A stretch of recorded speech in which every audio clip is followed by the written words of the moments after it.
ஆச்சி பாதாம் ட்ரிங்க். ஆச்சி பாதாம் ட்ரிங்க் ஒன்னு வாங்கினா ஒன்னு ஃப்ரீ.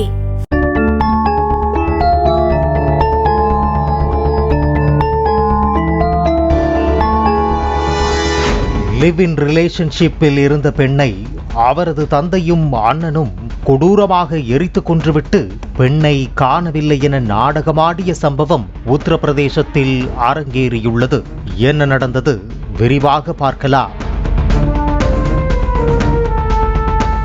உத்தரப்பிரதேச மாநிலம் முசாபர் நகர் அருகே உள்ள ஜத்வாட் கிராமத்தைச் சேர்ந்தவர் ராஜ்வீர் சிங். இவருக்கு சுமித்குமார் என்ற மகனும் சரஸ்வதி மாலியன் என்ற மகளும் இருந்தனர்.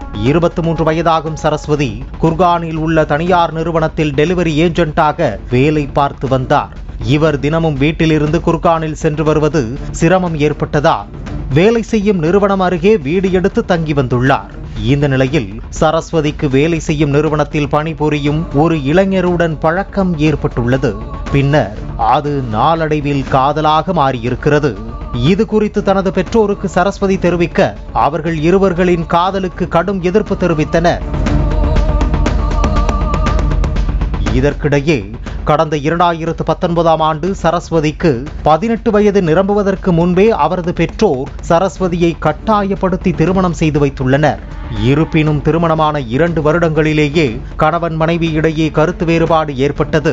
இதனால் சரஸ்வதி தனது தாய் வீட்டிற்கு திரும்பியுள்ளார். அதைத் தொடர்ந்து அடுத்த ஆண்டே வேறொரு திருமணம் செய்து வைத்தனர். ஆனால் அந்த திருமணமும் நிலைக்கவில்லை. ஒரே ஆண்டில் சரஸ்வதி தனது தாய் வீட்டிற்கு திரும்பிவிட்டார். இதனையடுத்து திருமணமான வாழ்க்கையில் விரக்தியடைந்த சரஸ்வதி தனது வாழ்க்கையை தானே பார்த்துக் கொள்கிறேன் என வேலைக்கு செல்ல முடிவெடுத்திருக்கிறார். அதைத் தொடர்ந்து அவருக்கு குர்கானில் ஒரு தனியார் நிறுவனத்தில் டெலிவரி ஏஜென்ட் வேலை கிடைத்திருக்கிறது. இந்த நிலையில்தான் அதே நிறுவனத்தில் பணிபுரியும் இளைஞருடன் காதல் ஏற்பட்டிருக்கிறது. ஆனால் அதனை சரஸ்வதி பெற்றோர் கடுமையாக எதிர்த்துள்ளனர். தாங்கள் பார்க்கும் இளைஞரை தான் திருமணம் செய்து கொள்ள வேண்டும், அந்த இளைஞருடன் பேசக்கூடாது, பழகக்கூடாது என சரஸ்வதியின் பெற்றோர் கண்டித்துள்ளனர். ஆனால் தனக்கு அந்த இளைஞரை தான் பிடித்திருக்கிறது, அவருடன் தான் வாழப்போகிறேன் என சரஸ்வதி கூறியிருக்கிறார்.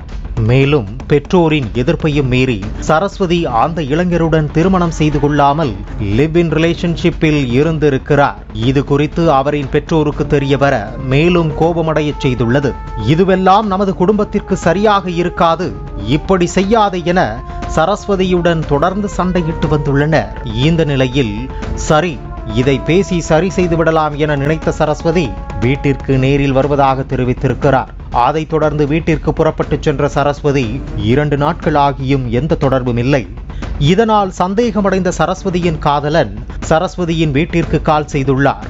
அப்போது தங்களது மகள் நேற்றைய தினமே வீட்டிலிருந்து புறப்பட்டு சென்று விட்டால், வரவில்லை என்றால் அவளை என்ன செய்தாய் என கேட்க காதலன் அதிர்ச்சி அடைந்துள்ளார்.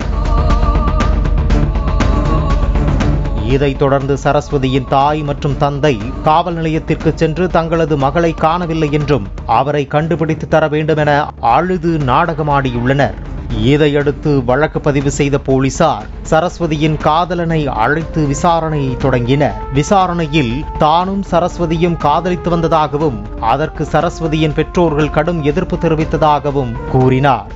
மேலும் பெற்றோர் வீட்டிற்கு சென்று வருவதாக கூறி சென்ற சரஸ்வதி 2 நாட்களாகியும் வரவில்லை, அவரை தொடர்பு கொள்ளவும் முடியாததால் அவரின் வீட்டிற்கு தொடர்பு கொண்டு விசாரித்ததாக கூறினார். இதைத் தொடர்ந்து அந்த இளைஞரின் செல்போன் சிக்னல் மற்றும் நடவடிக்கைகளை ஆய்வு செய்த போது அந்த இளைஞருக்கும் சரஸ்வதி மாயமானதற்கும் எந்த தொடர்பும் இல்லை என போலீசார் கண்டுபிடித்தனர். அதைத் தொடர்ந்து சரஸ்வதியின் பெற்றோர் பக்கம் போலீசாரின் கவனம் திரும்பியது. இதையடுத்து சரஸ்வதியின் தாய் மற்றும் தந்தையிடம் கிடுக்குப்புடி விசாரணை நடத்தியதில் தங்களது மகளை தாங்கள் ஆணவ கொலை செய்ததை ஒப்புக்கொண்டனர். சரஸ்வதி மாற்று சாதியைச் சேர்ந்த இளைஞரை காதலித்து அவருடனே வாழ்ந்து வருவது தங்களுக்கு துளியும் விருப்பமில்லை என்றும் இதனால் தங்களது குடும்பத்திற்கு அவமானம் ஏற்படும் என பலமுறை சரஸ்வதியிடம் எடுத்து கூறியும் அவர் கேட்கவில்லை. இந்த நிலையில் சம்பவத்தன்று இரவில் சரஸ்வதி தனது பொருட்களை பேக் செய்துவிட்டு வீட்டை விட்டு வெளியேறிக் கொண்டிருந்தார். அப்போது நாங்கள் அவளை தடுத்து மீண்டும் சமாதானப்படுத்த முயன்றோம். ஆனால் அவள் அதற்கு உடன்படவில்லை.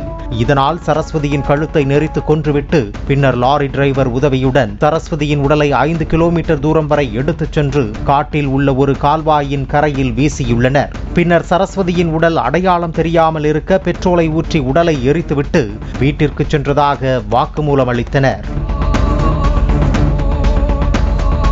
இதையடுத்து சரஸ்வதியின் உடலை மீட்டு பிரேத பரிசோதனைக்கு அனுப்பி வைத்த போலீசார் ஆணவ கொலை செய்த தந்தை, அண்ணன் மற்றும் உதவிய லாரி டிரைவர் ஆகியோரை கைது செய்து சிறையில் அடைத்தனர்.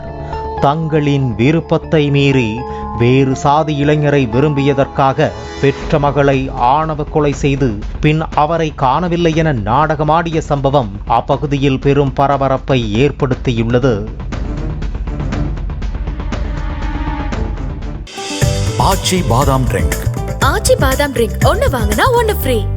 பிளே ஸ்டோர் மற்றும் ஆப் ஸ்டோரில் இருந்து பாலிமர் செயலியை QR கோடு மூலம் பதிவிறக்கம் செய்யுங்கள். செய்திகளை உடனுக்குடன் பெறுங்கள்.